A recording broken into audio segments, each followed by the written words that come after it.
Chapter 13. Dark Corners. Zeke felt the cold metal of the cuffs bite into his wrists as he was led through the shadowy corridors of the command center.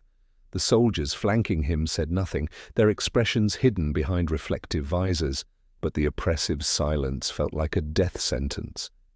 His mind raced, trying to make sense of everything. Kara's betrayal, Delan's trap, the pieces of the puzzle that had fallen apart right in front of him. He had thought Kara was his ally, maybe even more than that. They had been through hell together. But now she was the face of his betrayal, the person who had shattered the delicate trust they'd built over years.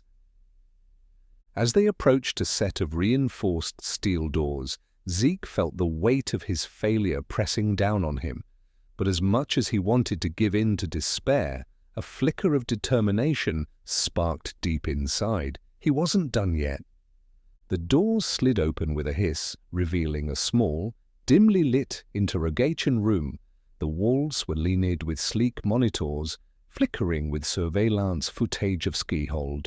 In the center of the room stood a single chair, cold and menacing in the stark light. Zeke was shoved roughly into it, and his hands were chained to the armrests. As he sat there, the silence in the room became suffocating. But then the door opened, and a figure stepped inside. Delan. His presence was as cold as ever, his eyes gleaming with predatory intelligence. He walked slowly around Zeke, as if savoring his victory, before finally coming to a stop in front of him. "Zeke Vale," Delan said, his voice a calm, measured drawl. "I have to admit I'm impressed. I didn't expect you to come this far."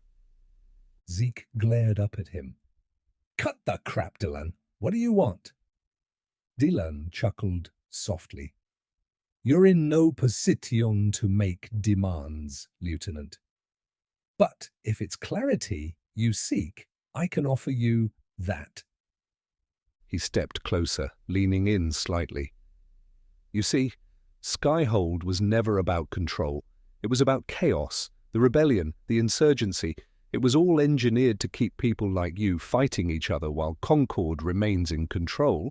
I've been playing both sides for years, and now, with Rourke out of the way, everything's fallen neatly into place." Zeke's fists clenched against the restraints. "You think you've won? People are going to find out the truth. Someone will expose you." Delan smiled coldly. "You give people too much credit, Zeke. They don't want the truth. They want stability, and I provide that. But don't worry, I'm not here to gloat. I'm here to offer you a choice." Zeke narrowed his eyes. "What kind of choice?" Delan straightened, his hands clasped behind his back. "You're a smart man, a capable soldier. Concord could use someone like you, someone who knows the city, who understands its people. If you join me, I can guarantee your safety. You could rise through the ranks, become part of the new order we're building." Zeke's heart pounded. The offer was tempting, but it was a poison pill. Delan wasn't just offering power, he was offering corruption, a place in a system that thrived on deceit and manipulation. "I'd rather die than join you," Zeke spat, his voice seething with defiance. Delan's expression darkened, but he remained calm. "That's unfortunate, but predictable." He turned to leave, but just as he reached the door, he paused. "Oh, and one more thing. Kara, she made her choice.